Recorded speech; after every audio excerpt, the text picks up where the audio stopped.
First of all, hello everyone. My name is Clint Sprague, Director of Product Marketing at Tricentis, and welcome to our roundtable today, the challenges of transitioning QA teams to DevOps. Now, this is really an open and interactive discussion. So, don't be shy, come out and just, we can talk about these various topics and we're here to share and learn from one another. Um, so we'll go ahead and get started. So what I'll do is we were kind of looking at it from just looking at three key topics, but we can broaden that discussion to whatever you want to talk about.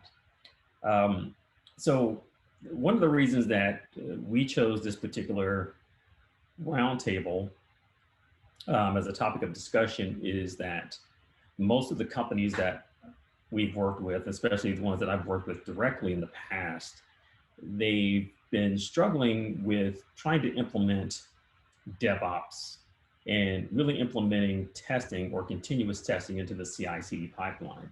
And so what I've noticed over the years is that many organizations, they may be doing some automation, but they're trying to figure out how do we make that transition with some of our teams. And if they have a mix of, technical or less technical teams, how can they make that transition into DevOps?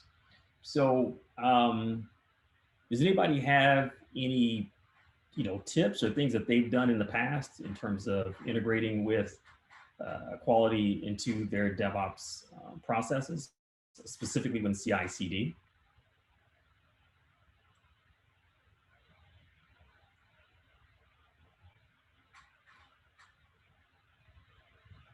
All right, no worries. I will go ahead and continue.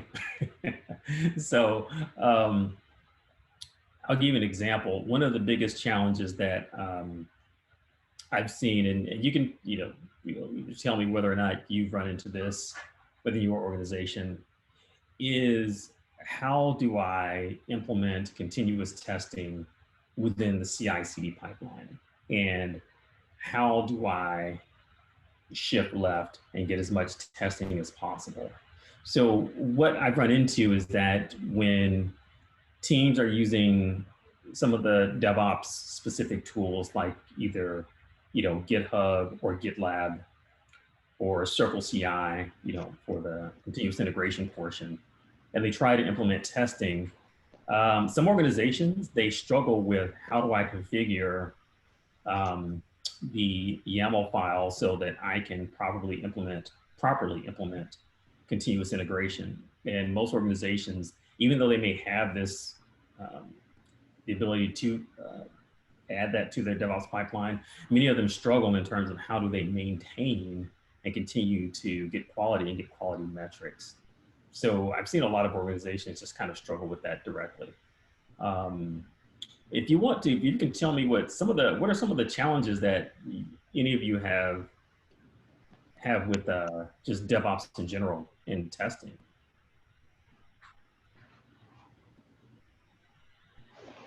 Or even if you have any questions. This is Jamie Sullivan. I'm with Modern Woodmen of America.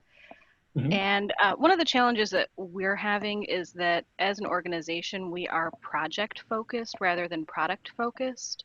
And that tends to pose some challenges for us where we can be successful implementing like CI/CD and DevOps on a project. But when we look at the landscape of the organization overall, we're not doing that across all of our products, if that makes sense. So we're able to kind of bridge the gap with some of our new development, some of our greenfield spaces, but we have a lot of legacy applications, not actually on a mainframe, but basically equivalent to COBOL code. And testing those is, I would say, not really possible from a DevOps perspective. Gotcha. So that's one of the main challenges that we're focusing right now, is that we're supporting so many different technologies that being consistent in implementing that DevOps process is really challenging for us. Okay, so are you attempting to, or are some of the teams attempting to implement DevOps for those legacy systems, or it just kind of, have you decided to just kind of divide and conquer and say any greenfield, projects will start fresh with some of these DevOps methodologies and philosophies, and the legacy will kind of continue to use some of the, the some of the older, I would say older techniques, but non-DevOps type workflows. Right. I would say right now we're actually on the cusp of transitioning more to DevOps-centric teams, and Hmm. that'll be happening over the next several months. So as we start to do that, we're going to be doing a little bit more rewriting of applications, I believe, and that'll hopefully allow us to be more effective in that DevOps space. But it's going to be a number of years. We actually just got off our mainframe about 2.5 years ago and got that translated over into a .NET environment. So now we're dealing with that transition of getting off of that and into something that's actually more modern, where we'll be able to then um, do actual DevOps type development and implement automation a little bit more successfully. Okay. So currently, is your most of your testing manual today for these projects? We actually have a team of manual testers and a team of automation specialists. So we do have a combination of the both. Um, we're probably in the 70% manual, 30% automation at this point. Hmm. Okay. Right. And is your when you're doing automation, is it are you using open source tools, proprietary, or kind of a good mix? What's the kind Yeah, of the so for us, it's a mix of the two. We use Azure DevOps for our source code and our test management. And then as far as tooling, it's a lot of it is Selenium based, so open source. And then we have custom frameworks written over the top of it based on the applications that we're testing. okay? And so as you start to bring in more automation, are you going to kind of continue with more of the Selenium frameworks for some of the newer projects, or? Um, that's actually tricky because we're kind of going into a different space, and um, all of our tests are written in C sharp. And so I think it's not going to be strictly Selenium based as we're going into more mobile spaces or frameworks that work with both web and mobile devices. So Selenium's not going to be the main solve for us. And that's Mhm. another challenge as we define kind of our future of testing, I would say. Gotcha. Okay. And um, what is the kind of the your what's the your team makeup in terms of test automation, or sorry, just testers in general? Are they more, you have some that are technical and some that are less technical, or what does that look like as you strive to do more automation? So we have 7 analysts, which are the manual testers, but they're also facilitating test planning, strategies, all of the documentation, and in some cases fulfilling a business analyst role as well. And then we have 4 of the automation specialists that are doing strictly application development for testing tools, frameworks, and then automating our tests. And all of them are direct employees, and I would say on site, but virtually now, but basically all directly employed by the organization. Hmm. Okay. And we're in an IT department of 100.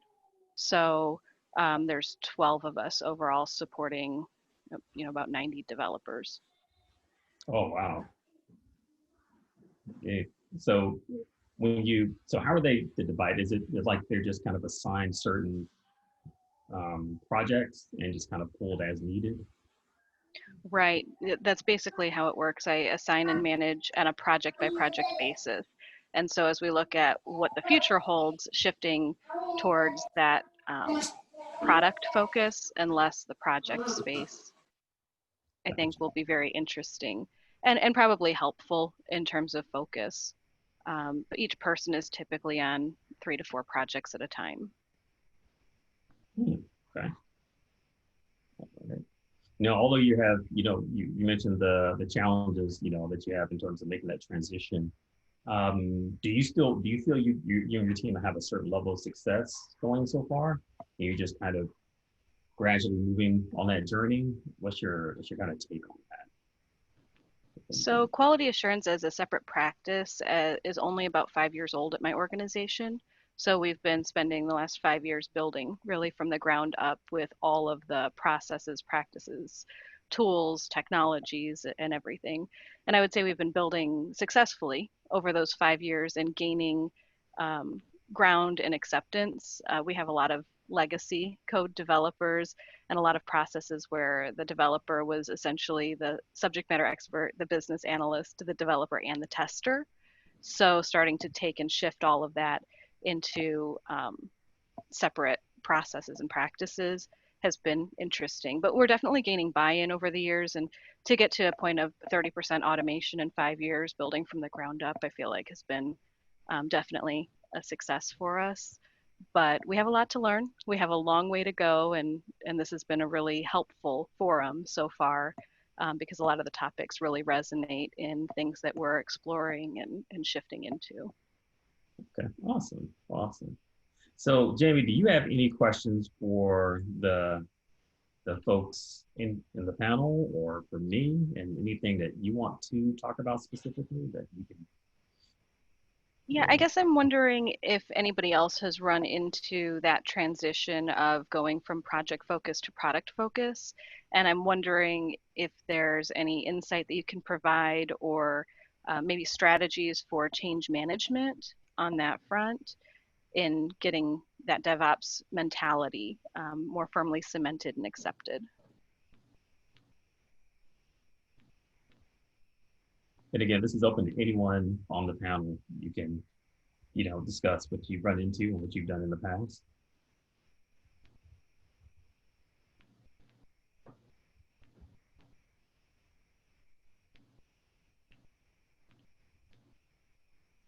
Well, Jamie, I can just give you some ideas in terms of what I've experienced in the past and what we've done.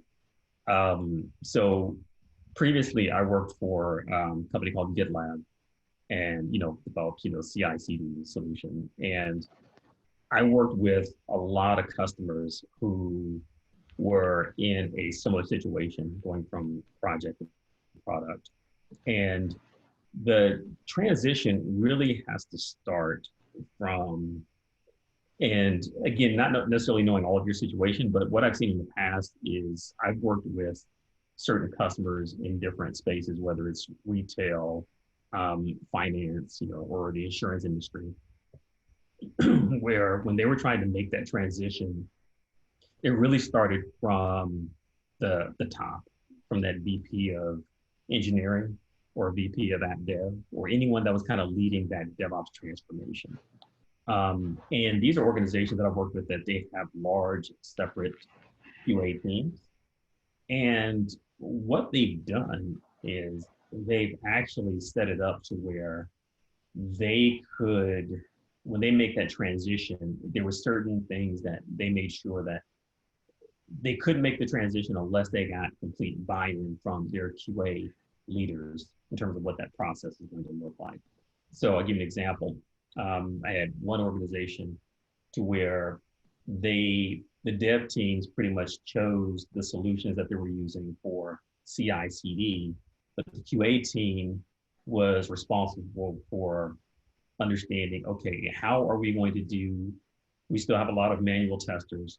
How are we going to make sure that we can enable the staff that we have that's existing? So what they've done is they put the onus on some of the developer teams and said, look, when you're building that CI/CD pipeline, and as we kind of work toward, going from, project to product, you set up that pipeline to where you actually deploy to a staging environment. Some do what they call blue-green deploys, and they would stage to that. It's called staging or testing, and it's basically close to as much close to a replica of production. And that would allow them to do more of that exploratory testing and some of the manual testing as well. So they have an environment that was as close to production as possible. Now that, of course, that took a while to build out, but that's how they did it. Now for their technical engineers, because they were trying to really achieve more continuous testing, they would say, okay, if we're going to ship left, how much automation can we do early in the software development lifecycle that's consistent and reusable. So they would have them actually linked to not only their Selenium test, but other tools that they were using to make sure that they were consistent. Because what they didn't want was the testing or the automation to become the bottleneck. So it really took them time to make sure that, okay, we need to understand that our test automation that we're doing in Selenium, our tests are robust, they're not flaky. And we're only going to do as much as early in the software development lifecycle as we can. But what we can't do, we're going to push it out to a staging area. So that's what I've seen for a lot of those organizations that do have that kind of that mix. Is that kind of similar to what you guys are implementing today, or is it slightly different? Yeah, I would say it's similar. It is starting from leadership and pushing that transformation and the reasons behind it and how that will help us be more successful in speeding development. Mhm. Um, I think one of the challenges that we currently have is that our QA staff has a staging environment, and that is where our testing occurs, whether it's automated or manual testing. So everything goes from a local to development. The developers own the development environment. And the more I think about and look at the DevOps processes and CI/CD, I think a challenge is figuring out how to garner the permissions, both from a software perspective and just from a person perspective, to participate on the development environment, because that CI/CD pipeline really relies on those tests running early and the developers leveraging those as well, right? Right. Yeah. Exactly. Exactly. Excellent. But thank you for the information. That was helpful.